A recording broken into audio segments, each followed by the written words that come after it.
স্বৈরাচারী শেখ হাসিনার নিযুক্ত বায়তুল মোকাররম জাতীয় মসজিদের খতিব মুফতি রুহুল আমিন সহস্রাধিক ক্যাডার নিয়ে গতকাল বায়তুল মোকাররম মসজিদে জোরপূর্বক জুমার নামাজ পড়ার চেষ্টা করলে তুমুল হট্টগোলের মাঝে সাধারণ মুসল্লিদের প্রতিরোধের মুখে তিনি নামাজ পড়ানোর সুযোগ না পেয়ে পালিয়ে গেছেন। শেখ হাসিনার দোসর মুফতি রুহুল আমিন ভাড়া করা মাদ্রাসার ছাত্রদের হামলায় বায়তুল মোকাররমের 4 থেকে 5টি দরজার গ্লাস ভাঙচুর এবং 10 থেকে 12 জন মুসল্লি আহত হয়েছে।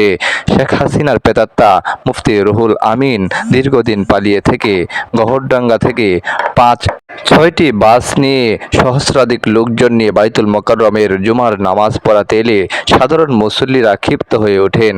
নারায়ণগঞ্জের জালকুরিস্ত আল মিকাত মাদ্রাসার মুহতামিম সুলতান আহমেদের নেতৃত্বে তার মাদ্রাসার শতাধিক ছাত্র মুফতি রুহুল আমিনের ভাড়া করা ছাত্রদের সাথে বায়তুল মোকাররমে মারামারিতে অংশ নেয়।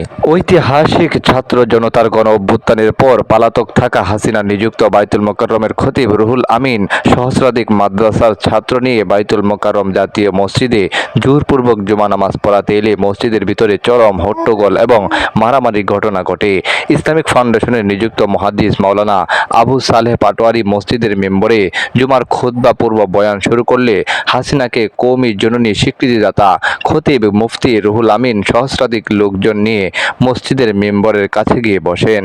এ সময় একজন মুসল্লি হাসিনা নিযুক্ত খতিব মুফতি রুহুল আমিনকে বয়ান করতে নির্দেশ দিলে হইচই শুরু হয়। খতিব রুহুল আমিনের লোকজন ইসলামিক ফাউন্ডেশনের নিযুক্ত মুহাদ্দিস আবু সালেহ পাটোয়ারির হাত ধরে টেনে মেম্বর থেকে নামিয়ে দেয় এবং বলেন, নামুন, হুজুরকে বয়ান করার সুযোগ দিন, না হয় খারাপ হয়ে যাবে।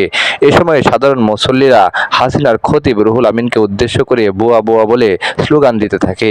খতিব রুহুল আমিন মেম্বরে বসে মুসল্লিদের বারবার শান্ত করার চেষ্টা করে ব্যর্থ হন। এক পর্যায়ে জুতার বক্স নিয়ে মারামারি, হাতাহাতি, দাওয়া পাল্টা দেওয়া শুরু হলে দরজার গ্লাস ভাঙচুর শুরু হয়। এতে পরিস্থিতি বেগতিক দেখে হাসিনা নিযুক্ত খতিব মুফতি রুহুল আমিন দলীয় লোকজনের পাহারায় দ্রুত মসজিদ ত্যাগ করে পালিয়ে যান। তার সাথে সাথে গহরডাঙ্গা থেকে আগত মাদ্রাসার ছাত্র, শিক্ষক এবং আওয়ামী ক্যাডাররা মসজিদ থেকে নামাজ না পড়েই পালিয়ে যায়।